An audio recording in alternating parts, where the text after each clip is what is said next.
Let us know the Bible.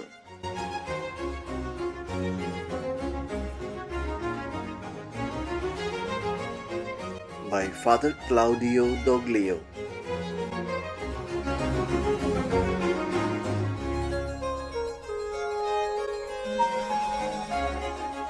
The Gospel according to Mark.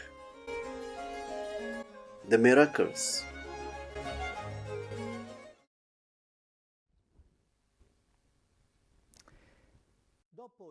After Jesus' return to Nazareth, his homeland where he grew up, the third part of the first great section in the Gospel according to Mark begins. This section culminates with the profession of faith of the Apostle Peter. In this third part, the Gospel resumes with a summary and the announcement of the mission of the 12. In chapter 6, verse 6, part 2, we find a very brief summary. Jesus went around to the villages in the vicinity teaching. It's a way to create a separation, of creating a passage from one section to another and taking up what was typical of Jesus, moving from one town to another and teaching. As we have already said, each of these parts begins with a narration of vocation. The first part narrates the calling of the first four. The second part speaks of the constitution, and the third part explains the mission of the 12. He summoned the 12 and began to send them out two by two and gave them authority over unclean spirits. A mission begins. It is the first missionary experience. It is so called mission in Galilee. During his public work, Jesus has sent the disciples ahead of him to prepare the field, to prepare them for the time when they would have to work alone. This is also very important from a historical and methodological point of view. Jesus prepared the disciples as a teacher who prepares other teachers and sent them to announce something. He offered them the content of the things to say and gave them the power for things to do. He told them how to behave, what to do, and he communicated to them the power to do it very skillfully, to allow some time to pass from the moment in which the 12 leave for the mission and the moment in which they return. The evangelist narrates the only episode in the whole gospel in which Jesus is not the protagonist. It is about the murder of John the Baptist. He had already said at the beginning that John had been arrested, and Jesus began his ministry only after John was put in prison. Now the final drama is told. Herod had him imprisoned because John reprimanded him of his adultery and illicit cohabitation, since he was with his brother's wife, Herodias. And above all, this woman had forced and persuaded Herod Antipas to silence the prophet. However, Herod was afraid that he could not make up his own mind. An auspicious occasion for Herodias came on Herod's birthday, and when during the celebration Salome, the daughter of Herodias, came in and performed a dance that delighted Herod and his guests, the king said to the girl, "Ask of me whatever you wish, and I will grant it to you." He even swore many things to her. "I will grant you whatever you ask of me, even to half of my kingdom." It is an almost burlesque reappearance of the book of Esther, where the great Persian emperor makes the same promise to the queen, who, however, wants to save Israel. Here, we have a king of a Jewish background who instead wants to ruin the prophet. And the woman does not ask for salvation, liberation of life, but demands the head of the prophet John as a reward. And Herod, reluctantly, a puppet as he was, lets himself be played on once more and does what she asks him. John the Baptist ends his existence ingloriously, and his martyrdom is a tragic anticipation of what will happen to Jesus.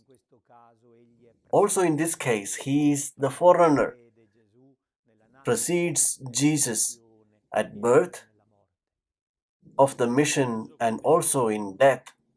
After this episode, Mark resumes the narration. The apostles gathered together with Jesus and reported all they had done and taught. For a while they were distant from each other. They had many things to share with each other. They were excited about their success, but they were also tired, and Jesus invites them to retire to a place apart, to be able to rest, to be alone. But the people do not leave them alone. The crowds pursue Jesus. They also pester the disciples of Jesus to the point that they no longer even had time to eat. This is another typical picturesque brushstroke of Mark. They wanted to rest in peace and solitude, but instead they are preceded by a huge crowd. And Jesus, who wanted to be at peace after receiving the tragic news of the death of the prophet John, starts talking to the people and all day listens, speaks, heals. As evening falls, they are really tired, and Jesus proposes to feed that crowd. It is a strange proposition.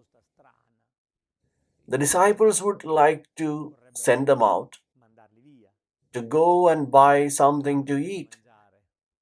But the area is deserted. It does not mean that they are, nor will they be, in an area where there are no houses and therefore no shops. You have to walk a few kilometers to get to the shops. By now it is late, and Jesus invites the disciples to feed the people, starting from what little they have: 5 loaves and 2 fish. Jesus takes the loaves, says the blessing, breaks them, and gives them to the disciples so they can distribute them to the crowd. And they all ate to their fill of those 5 loaves that Jesus had broken after saying the blessing. Do you recognize a Eucharistic language? The story of the multiplication of the loaves was given by the Christian community After it learned to celebrate the Eucharist. And the fundamental verbs attributed to Jesus are the same. He took the bread, pronounced the blessing, broke it, and gave it to the disciples. The disciples became the intermediaries. They received that bread from Jesus and they passed it on to the crowds. And that bread is enough for many people. It is not an act of charity. He does not mean he feeds the hungry. It is a gesture with which he shows his divine power. He is able to feed the desires of the people, to give satisfaction to man's search. Starts from what already exists and multiplies it. Or we could also change the actions and talk about a miracle of sharing. Jesus takes the bread and breaks it, divides it, shares it, and that sharing is enough for everyone. Therefore, the miracle lies in sharing the good. It is that divine power that works in Jesus that is shared with humanity. And it comes to satisfy everyone. The disciples are in the middle of this mission. They receive from Jesus and transmit to others. Jesus wants to be alone. After dinner, he retires to the mountain to pray, and the disciples leave alone with the boat on the sea in the middle of the night. Indeed, by now, when dawn is about to break, Jesus joins them walking on the water. It is another gesture of power. Jesus feeds man. Jesus dominates the power of the sea. In biblical language, water, especially the sea, is primordial chaotic symbol. They are the forces of evil. And Jesus walks on water. That is, he manages to dominate the liquid element. It is the evil that dominates the world that must be trampled on by Jesus. To reach his followers and come to their aid, they are scared. They take him for a ghost. But Jesus says to them, "Take courage, it is I. Do not be afraid." It is the divine I am. It is the proclamation of the nameless name of God, the Lord of Israel, as revealed to Moses in the burning bush. It is I. Now Jesus pronounces it. Take courage. It is I. Do not be afraid. Do not be afraid because I am here. I am with you. I am on your side. It is a theophany, an appearance of God, a manifestation of the divine. Jesus is the complete revelation of God present in the life of man, in favor of man. When they reached the other side, he heals in the land of Gerasenes. We are again in a context of therapy, of help. But what follows in chapter 7 is an important moment of catechesis. We find the scribes and Pharisees who came from Jerusalem gather around Jesus and pose problems for him. They contest the way his disciples behave. They say they do not wash their hands before eating. That is, they do not observe those rules of purity that the Pharisees, on the other hand, observed with great scruples. Mark, writing for the Romans who were not very knowledgeable with these Jewish religious rules, opens a parenthesis and explains that the Pharisees and all the Jews do not eat if they have not washed their hands thoroughly, following the tradition of the ancestors. And on coming from the marketplace, they do not eat without purifying themselves. And there are many other things that they have traditionally observed: the purification of cups and jugs and kettles and beds. All these rules of ritual purity were considered very important, and Jesus surpasses them.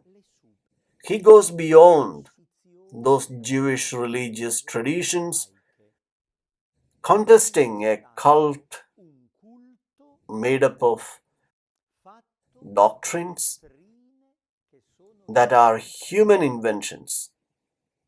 And he quotes a text from Isaiah in chapter 29, where he says, "These people honor me with their lips, but their hearts are far from me." There is a discrepancy between the lips that say things and the heart. Lips pronounce all the prayers, the formulas, the rules, the norms, but the heart is far from God. This is a superficial, incoherent religious way that Jesus disputes, rejects, wants to overcome, and accuses them of neglecting God's command and observing the tradition of man. We have to be very careful not to confuse the tradition with a capital T with the traditions that are our habits. Tradition with capital T is the solemn passage that guarantees from the apostles to us the preservation of the heritage that Jesus has left us, fidelity to the gospel. The apostolic tradition that takes place in the church does not coincide with our traditions, with our habits, with all those things we say that we have always done it this way. So our religious practices are, some are beautiful, others very ugly, but we repeat continuously because we are used to doing this. And the Pharisees did so too. And they contest Jesus because he criticized them.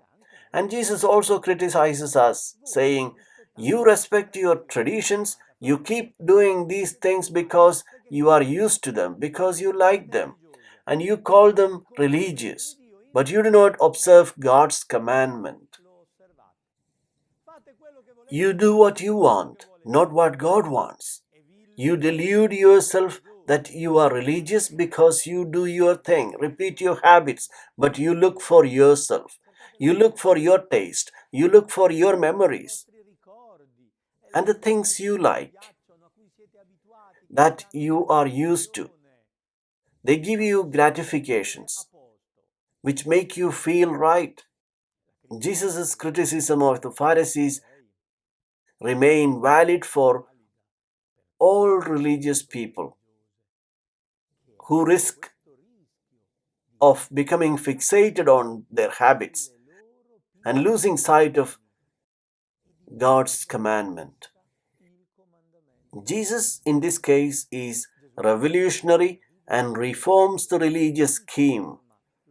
So much so, he amazed the disciples who asked him for an explanation of what he said. Jesus says, that nothing that enters one from outside can defile that person, but the things that comes out of him defiles a person. The Pharisees were afraid to touch things impure. Why did they wash when they returned from the market? Because the dress, the hand, had touched worldly objects. The world is dirty. Sinners are dirty and impure. If you touch them, you contaminate yourself. Then you have to wash well of everything that you might have been in contact with while outside. Jesus says, no, the dirt is not outside. You have it inside in your heart. It is useless for you to continue washing your hands, convinced that others are bad and that they can make you dirty. It comes from within. Your thoughts, your intentions, your words, your gestures are born from your heart. Rottenness is a revolution inside each one. So you have to heal your heart. Not keeping external rules of religious appearance. It is necessary to change your heart in depth. And Jesus offers precisely this possibility. It is He who gives a new possibility of a renewed heart. Immediately after, Mark narrates the episode of the Syrophoenician woman, a pagan woman who meets Jesus and asks for his intervention on behalf of her daughter who was possessed by a demon. Mark's insistence on this diabolical possession is seen again. Evil ruins life. This is a foreign woman who asks Jesus, intervene for my daughter. Jesus recites the behavior of the fundamentalist Jews and says, let the children be satisfied first. It is not right to take the bread from the children and put it on the dogs. I have not come except for the lost sheep of the house of Israel. I have not come for the pagans. The children are the Jews, and I am going to take the bread and give it to the dogs. He is saying that the woman that she is a dog, unfaithful dog. Who would not have been offended and irritated? But that woman, instead of responding to that negative attitude with a controversy, knows how to return the metaphor.